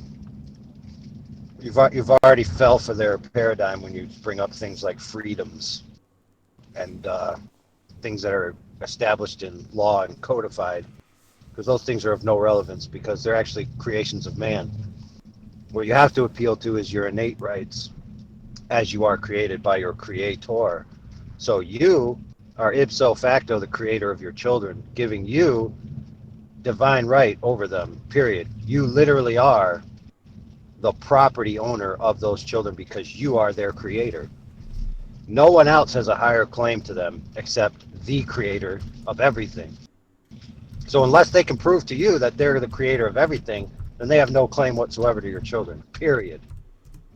I know. And I mean, a lot of it's just like people acting out of fear, right? Like, oh, I have to send my kids to school, or I have to tell them this thing or that thing. I mean, like, if you just do it, and then, most of the time they won't mess with you. They try to mess with you. I'm going to be chaining myself to your car while you try to drive people are afraid. People are afraid of the law because they think that the law has onus on them, but it don't. At the end of the day, it's just another person saying, I'm going to tell you what to do, or I'm going to kick your ass. And so once you break it down to where I'm the owner of these children, they are mine. I created them. No different than if I create an idea, no different than if I create a tower or, this or that. They're mine. And so if you have a higher claim to their ownership than me, by all means present the evidence. If not, go F yourself. And then they'll say, we'll hurt you. We'll punish you. And you'd be like, oh, so you're threatening me by force to steal my property. So you're basically a piece of trash. That's the way you gotta think of it. Exactly. Yeah. And they don't want to see the hell that would be unleashed on the world if they tried even one time to take even one of my kids. Yeah. I mean, people gotta stand up for this stuff. What the hell? It's all just happened incrementally. Well, if all women would marry their husbands by which they have children and actually make it so that the men that they marry are actually strong and scary and dominant, so that if someone came and tried to take their children, that man would basically say, you come up asking for my children, you're going to leave dead. And then all these little pussies sitting in government bureaucracies writing these codified statutes, which are, by the way, not laws, they would think twice about trying to take people's kids or tell people what to do with their kids if they knew there was a man sitting there ready to chop their freaking head off if they would touch their kids. That's true. And in many ways, the West has kind of been cut. Bravo. Yes, exactly. The West has been castrated. The West has been castrated by the illusion that men and women are equal, and that men don't have an a priori commitment to defend their families. So we've been raising a generation of pussified boys that become pussified men that are basically cucks for the government and the status quo and the paradigm, whatever the schools want to shove into their throats, because they don't have any father figures to tell them this is all bullshit and they need to stand up for their rights. That's true. And I would say that we're all equal before God, but form follows function. If it were true equality, it would be equal form, equal function. I can't carry a child. A woman can. I've got 30% more body mass than a female. I'm going to tend to be stronger than she is. So yeah, you also have testosterone. You also have a higher neuromuscular contraction per cubic centimeter of muscle mass. You have the will and killer instinct, etc. You also have the way your bones are structured, etc., etc. There's a difference. You're clearly designed to defend your family. Equal rights. We're different, but we're complementary. That we have to kind of worship that we're different because we're different. That's how it works. It's not that we The have difference is expressing the differences is what makes the family function. But you see, the problem is the government doesn't want the family to function. They want the government to be your husband. They want the government to be your daddy. In Tinder, you can identify as 50 different genders. It's crazy. The hermaphrodism may have its root in other thought systems as well. I saw a special by Big Sib on YouTube about the hermaphroditic gods in the Kabbalah. And, we might need to get to the bottom of where some of these thought, systems are coming from, what systems they're rooted in, And I think from Gnosticism, there's this idea of men and women being separated at the Garden of Eden, but it was like a tragedy.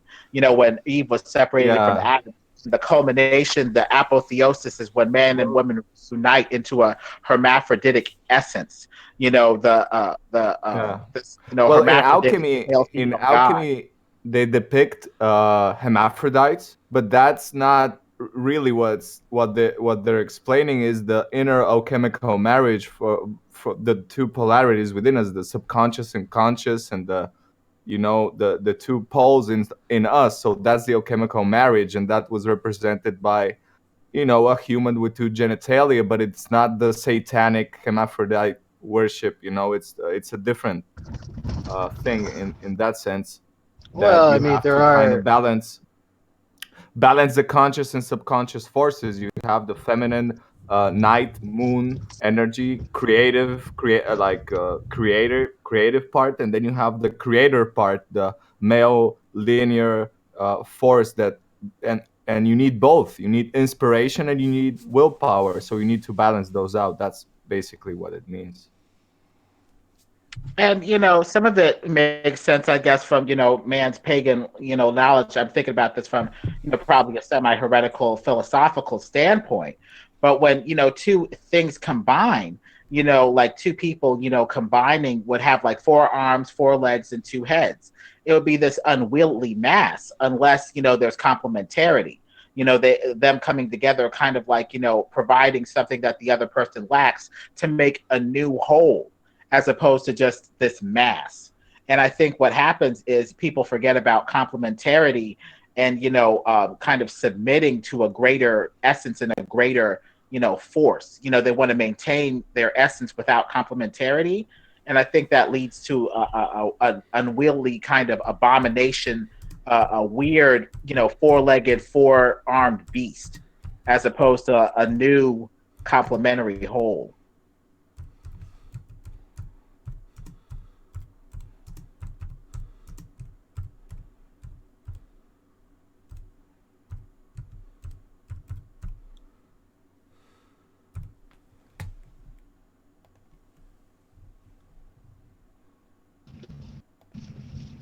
I think we even see it with feminism, where women, aren't quite in third wave, especially, aren't quite allowed to have their feminine essence. In some ways, they're kind of asked to become, I want to say, replacement men, as dominant as men, as sexual as men, able to walk away from sex the same way as men, all the way up to abortion. It's very strange. And even men, they're being asked to become, in some cases, replacement women. In some cases, becoming softer, more in touch with their emotional side, as opposed to, say, logic. To complement, to support, as opposed to lead. It's very interesting. I agree. Yeah, people should just stick with their natural roles and things would work out much better. All this mixing it up, it's all confusing and not good for people. Yeah. And the Lord is not the author of confusion. That's not him, so that's someone else. And you even see it now with the gender separation from sex, gender is a construct, but the thing that they forget to tell you is that it's a construct based off of objective sex. Men have 30% more muscle mass, so you're going to tend to put them in a gender doing the heavy lifting. And women are going to be put in a gender role where they don't have to do as much heavy lifting. You know, they decided to split the concordance between form and function, between reality and truth in the role. You know, they're splitting it up, you know, and trying to separate it. It's not just that men have 30% more. Sorry. It's not just that men have 30% more muscle mass. I mean, that may be true, but let's say a woman all of a sudden gets 30 more percent. That still doesn't make her equal to the man's power. The man has testosterone, and the man has stronger muscle fibers for the neuromuscular contraction. So even pound for pound, men are more powerful than women. Yeah. The form follows function with by the man. By far, it's not even a contest. Yeah. Yeah. Have you seen you have these men that go to the transition and shit, and legally you're a woman after that when your testosterone and estrogen levels are a certain amount. But this guy lived all his life with male hormones, and all of a sudden he changes that. He's legally a female. He goes to female competitions like boxing and shit, and there are several women that have been killed because they're just too strong. Yeah. Exactly. Yeah. There's a reason why we have men's and women's sports, because if we just let everyone compete, there would basically be about 3 or 4 women in professional But it's sports. like more than 3 or 4 cases already that women not only been severely injured, that have died because of these competitions, like kickboxing and like the strong, like not even that, but the valetudo, like that stuff. So it's sick, man. It's not fair. It's not fair for women. Yeah, they're dying because of this. Yeah, bro. We got men trying to compete against women in sports using their masculinity to defeat them, but we don't have men using their superior strength to vouch and fend for women in the political arena against a tyrannical government that's trying to take away their birthright, which is motherhood. And being happy to have a family instead of being a slave to the corporate grind. You know, my mom, when I was 6, she left me alone. We were in the bus. She always wanted me to be like a gentleman. That's kind of old fashioned, and now it sounds even machist, or like I don't know the specific word in English. Patronizing or whatever. And I tried to be a gentleman, give the hand to this lady on the bus, and she kind of even got angry at me. And she's like, "Oh who do my you gosh, think what you a are?" loser! Loser. Keep doing it. Most women will appreciate it. Don't let that little. Yeah, she'll definitely appreciate your bigger, stronger frame and killer instinct if we ever get invaded by a tyrannical horde. Then she'll appreciate it. Well, it's just that I'm saying we're warping everything. I'm not saying that, in the past, I don't know. It's just you can't even make compliments anymore. It's like you can ignore those wimpy ladies. No, I mean not for you. And I mean that's what's happening with this. I understand. They're telling you can't. And yeah, I'm exactly. Listen, bro. You put a woman like that in her place. You put a woman like that in her place, okay? And a woman that's sitting somewhere else in the car will become immediately attracted to you. Be like, feminism is telling me no, but my body is telling me yes. What should I do, feminism? 50 Shades. Be a man. Yeah, if that's it's the got problem, blue dude. We hair, got it. You're not gonna want to compliment it in the first place, are you? So you're normally safe, I'd say. Well, I mean, when you mean it, I'm not just to flirt and a construction worker flirting, like, hey, baby, you know what I mean? Genuine compliments from the heart, they can be misinterpreted now. And then those feminist women wonder why they're miserable. Yeah, it's terrible. I mean, feminism makes women, champion, physical concepts that are not attractive to a heterosexual male. all of these, weird formulations, no feminine hair, no feminine shape, not even, feminine, activity, quote unquote, complimenting a man, demureness, if that's your thing or whatever, all of those things, quote unquote, that were traditional old fashioned gender norms or whatever. Well, all those things are predicated upon the understanding that the polarity between the sexes is designed to attract each other for the purpose of making babies. Okay, so when you take out the whole making babies part, you just be like, oh, you're just going to be a slave to the corporate grind and watch a bunch of TV and stuff your face full of fast food. So all you need is a partner just to get off with every once in a while or to help you pay the bills. So then it doesn't really matter all this femininity, masculinity stuff, because it's just a pragmatic connection. It has nothing to do with the sexual dynamic of, hey, let's get together and make a procreation action that produces the next generation, create life. Yeah, let's make a new whole. Let's have ourselves contribute to a new whole. Let's not just maintain our individualistic selves, to the exclusion of this new, thing we could create. 1 + 1 equaling, a new one, as opposed to 1 + 1 equaling, 2 separate entities. And in alchemy, like when you select perfectly the things you want to like create the alchemical marriage with, like to combine, there's a thing that when you do that in the right way, the son or the daughter, the result is higher in qualities than the sum of the individual parts of the what created it. So it's like cubed in a way, just like when they show supposedly people meditating at the same time, their energy is kind of cubed and it affects the subconscious or whatever. I'm just saying that when you do this the proper way, you're multiplying like qualities and stuff in this sense. Be fruitful and multiply.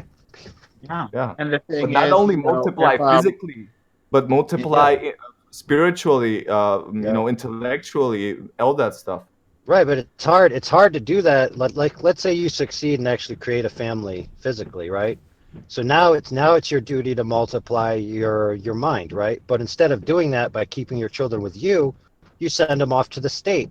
So you're not multiplying yourself. You're just multiplying the state paradigm, because that's basically what those kids are going to come out. Yeah, aren't they taking like one of the responsibilities and most beautiful things as when I'm not a parent, but that connection with your kid when you're teaching and learning with him, you learn from him while you're teaching him, and they're so intuitive, and then they take that away from you, and then somebody else has to educate them. Yes, and they take them on purpose during a stage of childhood psychological development where the child is reliant on the trust paradigm and authority paradigm. Right? Yeah. Right. So they take the kid during that period of time when normally the parents are the ones that should be filling their heads with the things that they need to know, and then they take you away from your biological parents need to know, and because they're gonna use then they shove in their version of what's what by hijacking the authority and trust that would normally be given to your parents. And so you then have for the rest of your life an emotional connection to the bullshit that they force down your head in kindergarten and first grade. Yeah.